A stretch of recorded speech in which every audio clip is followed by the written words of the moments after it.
राधे राधे बेटा आप सभी को। I just hope you all are fine. तो बेटा आज की क्लास में हमारा टॉपिक रहेगा, जैसा आप देख सकते हो, कंजक्शंस। ठीक है, तो सबसे पहले बात कर लेते हैं कि व्हाट इज़ कंजक्शन। ठीक है, तो conjunction is a word which connects two words और क्लॉजेज। आप ये डेफिनेशन देख सकते हैं। तो कंजक्शन वो होता है जो दो वर्ड या फ्रेजेस को या सेंटेंसेस को जोड़ता है और उनके बीच में रिलेशन बताता है। ठीक है, ये है ना, यूज़ क्यों किए जाते हैं कंजक्शंस? हम यूज़ करते हैं ताकि मतलब एक बुलेट पॉइंट का मतलब यहाँ क्या हो गया कि बार बार छोटे छोटे सेंटेंसेस पे फुल स्टॉप लगाते हुए लिखने की बजाय हम दो सेंटेंसेस को, वर्ड्स को, फ्रेजेस को जोड़ के टाइम की भी सेविंग हो और जो हमारा टेक्स्ट का जो फ्लो है ना वो बना रहे। That is why we use conjunctions. तो सबसे पहले बात कर लेते हैं टाइप्स ऑफ कंजक्शंस की। तो टाइप ऑफ कंजक्शंस की बात करें तो बेटा इसमें हमारे पास हैं आपके, फर्स्ट वन है कोऑर्डिनेटिंग, सबऑर्डिनेटिंग और एक आपका कोरिलेटिव। तो सब फर्स्ट वन है आपका कोऑर्डिनेटिंग। कोऑर्डिनेटिंग कौन से होते हैं? जो आपकी सिमिलर या इक्वली इम्पोर्टेंट चीज़ों को कनेक्ट करते हैं। ठीक है, तो इसमें आपके जो कंजक्शंस हैं वो कौन से हैं?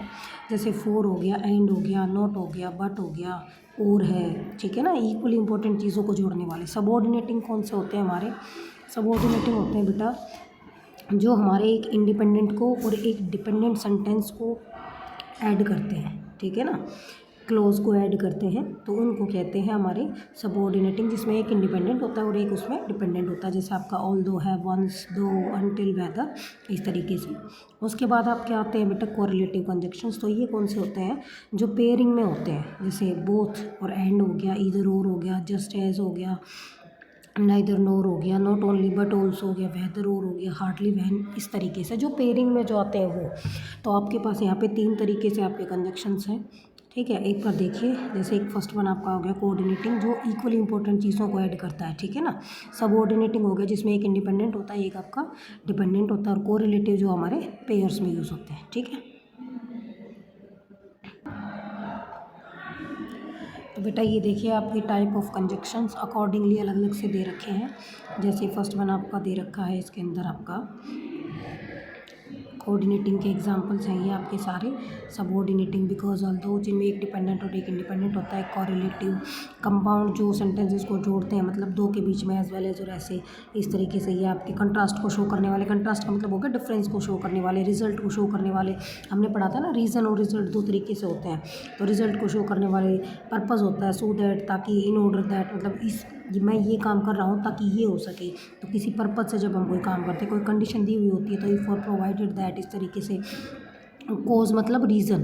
ठीक है ना, कोज मतलब आपका रीज़न। तो रीज़न को शो करने के लिए बिकॉज, एज और सिंस होते हैं। कंसेसिव दो और इवन दो। कंपैरिजन करना होता है एज होता है, जैसे she is as intelligent as her sister, इस तरीके से कि वो उतनी इंटेलिजेंट है जितनी कि उसकी सिस्टर है। या फिर बीच में आपको पता है कि देन आता है, तो वो तो प्रॉपरली होता ही कंपैरिजन के लिए है। ठीक है ना, किसी सेंटेंस में ये वाला देन एक होता है, देखो आपका होता है एक THEN देन, उसका मीनिंग होता है तब, और एक होता है आपका THAN then, that shows comparison. ठीक है, उसके बाद एडिशन शो करना है तो and, also, furthermore. Alternative देना है तो और, जैसे अगर मेरे को बोलना है कि मुझे बुक चाहिए या पेंसिल चाहिए, तो आई वॉन्ट अ बुक और अ पेंसिल, तो मुझे बुक या पेंसिल में से एक चीज़ चाहिए। अल्टरनेटिव मतलब ऑप्शन दे रखा है। कंक्लूजन देना है, जैसे हैंस वर्ड है, 10 वर्ड है।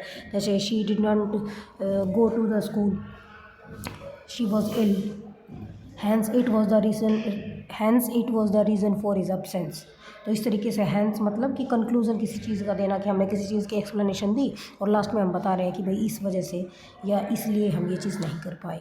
तो ये सारे आपके एग्जांपल्स हैं, आप नोट कर सकते हैं।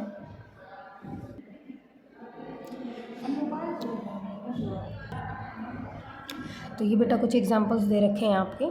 ठीक है ना, जैसे कि एंड है, तो इसमें देखो, I like strawberries and bananas on my सिर। तो मतलब इसमें स्ट्रॉबेरीज़ और इन दोनों चीज़ों को ही वो पसंद कर रहा है। Nor does not like broccoli nor do I, कि भी वो भी पसंद नहीं करता और मैं भी नहीं पसंद करता। तो ये पॉइंट्स जो आपके इक्वली इम्पोर्टेंट है। ठीक है ना, बट आ गया, बट के अंदर हमारा क्या होता है? कंट्रास्ट होता है, मतलब कि डिफरेंस होता है चीज़ों में, अपोजिट चीज़ें होती हैं। जैसे इसको पसंद है ऑरेंजेस बट ये पसंद नहीं करता किसको, एप्पल्स को, मतलब एक चीज़ उसको पसंद है और एक चीज़ उसको पसंद नहीं है, अपोजिट चीज़ें हैं। दूसरे में और में हमने क्या कहा था, जैसे ऑप्शंस देता है, ठीक है। सो में आपका रिजल्ट शो करता है कि dad went to the bakery so we can have dessert, कि भाई वो वहाँ बेकरी पे गए इसलिए हमें क्या मिल सकती हैं, डेजर्ट्स, मतलब मिठाई मिल सकती है। ये आपके पेयरिंग वर्ड्स जो होते हैं, पेयरिंग वाले कंजक्शंस हैं सारे के सारे, कि एक आता है तो दूसरा भी आता है। अगर ब्लैंक्स में ऐसा कुछ आ जाए कि आपको एक दे रखा है तो आप समझ सकते हैं कि दूसरा भी साथ में आना ही है। तो जैसे dinner was both delicious and nutritious, मतलब कि वो स्वादिष्ट भी था और मतलब कि पोषण वाला भी था, मतलब ठीक है ना, न्यूट्रिशन भी उसमें भरपूर था। आई विल ईट इधर कैरेट्स और पीस फॉर द डिनर, कि भाई डिनर के लिए या तो वो कैरेट खा लेगा या वो पीस खा लेगा, ठीक है ना, इस तरीके से। तो ये आपके कौन से होते हैं, पेयरिंग वर्ड्स होते हैं। आप इनको अपना रिवाइज करें, एग्जाम्पल्स एक्सरसाइज करके देखें। Thank you.